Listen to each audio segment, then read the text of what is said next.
I'm going to give you guys my projections for the 5 teams that I believe are going to have the best passing offenses in the NFL, ranked in order, starting with the Tampa Bay Buccaneers coming in at number 5. The Buccaneers have the best receiving core in the NFL in terms of talent and depth.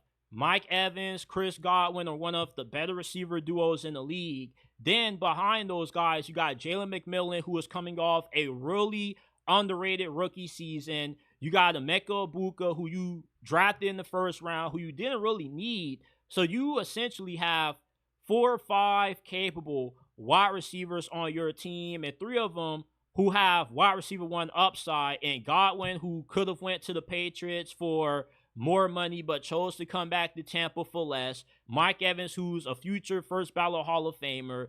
Then you got Ibuka, who could have been a wide receiver 1 if he would have went to a team that was in need of one. And Jalen McMillan can be a very capable wide receiver 2. Baker Mayfield is coming off the best season of his career, 4,500 yards, 41 touchdowns, completed a career high 71.4% of his passes. This year, the Buccaneers offense should pick up from where they left off last year, despite them being on their 3rd OC and 3 seasons. I don't really see anything changing with this passing attack, with just the amount of talent that they have at receiver and Baker Mayfield playing his best football.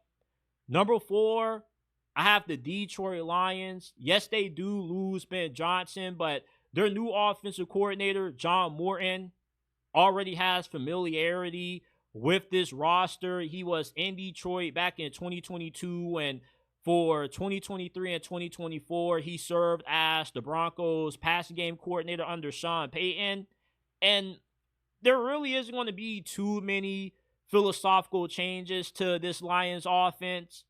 The only difference is you may see a few more different formations that Ben Johnson didn't really run, and they're going to be a little bit more aggressive stretching the field. And Jared Goff has had over 400 passing yards or 4,500 passing yards and at least 30 touchdowns in the past 2 seasons. He's been playing some of the best football that he's ever played, and eventually he could win NFL MVP. So with the new offensive coordinator that the Lions are bringing in, this is going to be a more explosive passing attack than what we've seen under Ben Johnson the last couple of years. And you got Jameson Williams, who should be able to have some really productive campaigns under John Morton. And then you still have St. Brown, who's the best slot receiver in the game. Sam Laporta's a really good tight end. And Jahmyr Gibbs also is a huge contributor in the passing game for Detroit.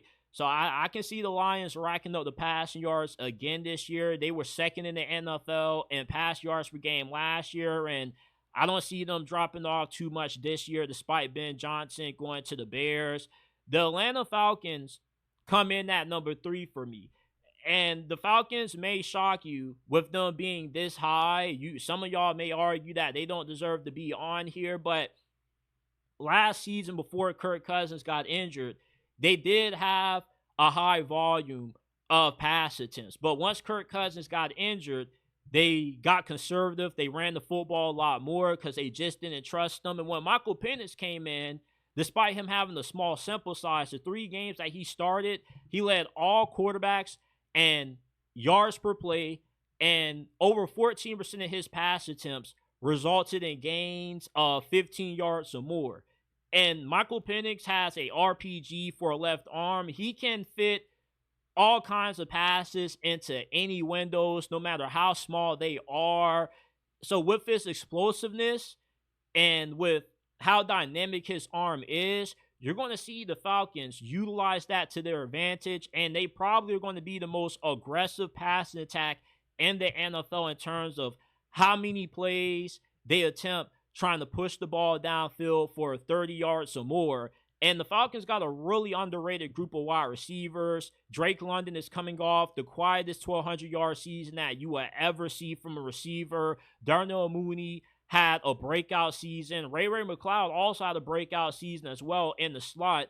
We still don't really know about Kyle Pitts, but this is the first time in Kyle Pitts' career that he has played with a quarterback for the 2nd season in his career. So having that chemistry and camaraderie with Michael Penix may be what finally helps him get his career going. But the Falcons probably will have the most explosive passing attack in the league in terms of the amount of big plays that they're going to be able to generate with Michael Penix and that quarterback. He will have a good amount of turnovers, but I feel that's what is expected when you have a quarterback that just has the kind of arm strength that Michael Penix is. He's just going to take a lot more shots than the average quarterback will. And sometimes he'll be able to get away with being a little bit more aggressive, and sometimes it'll cost them. But for the most part, Michael Penix is going to elevate this Falcons passing attack to being the third best in the league this season.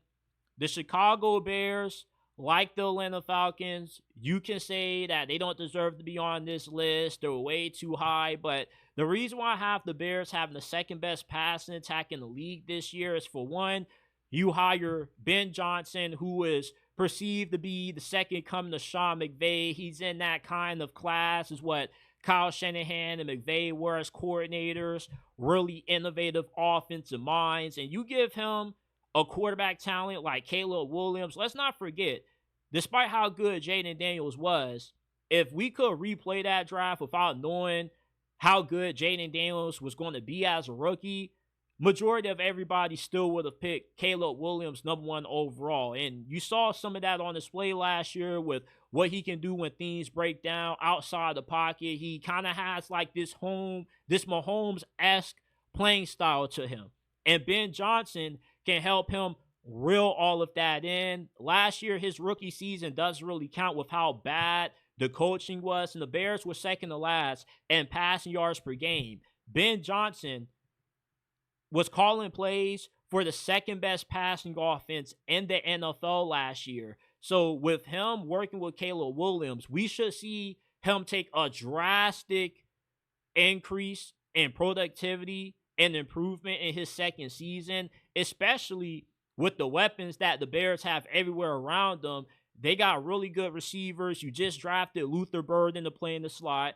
Roma Dunze should have a good second season now that he's going to be the clear-cut number 2 option. He won't have Keenan Allen digging away at some of his targets. And we already know how much of a monster DJ Moore is, especially after the catch. But the tight end position is incredibly underrated. Colston Loveland is like the great value brand version of Brock Bowers. You can line him up in the slot. He's also, I think he's a decent blocker. Not as good as what Brock Bowers is, but he's decent. But you still do have Cole Kmet, who the Bears recently gave an extension to not too long ago, and he's a pretty good tight end. And the offensive line has improved as well. And although Ben Johnson was a guy who liked to play complementary football, mixing the run in the pass, I don't think the Bears' rushing attack is going to be that good this year. DeAndre Swift is just an average back to me. And I feel this is more of an offense that's going to be pass heavy than it will be run heavy. And that's why I can see them being second when it comes to passing efficiency this year. And number one, we already know the Cincinnati Bengals.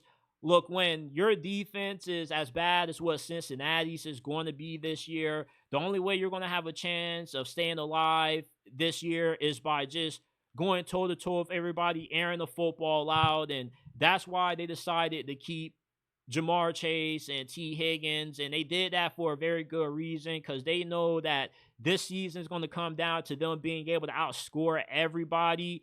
The run game will be there. Chase Brown is a really good back, but with that defense, you don't really want to try to run the football that much, because you don't even want to waste time with that. You're just going to have to try to put up 30, 40 points per game. The Bengals last year led the NFL in pass attempts, and they should once again be in that department this year, because Joe Burrow's playing the best football that he ever has. And if the Bengals would have made it to the playoffs last year, he probably would have won the MVP, over 40 touchdowns. And this season, we could see Joe Burrow maybe break the single season record for touchdown passes in the season, which I think is like 55 or 56. Peyton Manning set that record back in 2013, 2014, I believe. So we could definitely see Joe Burrow have that kind of season.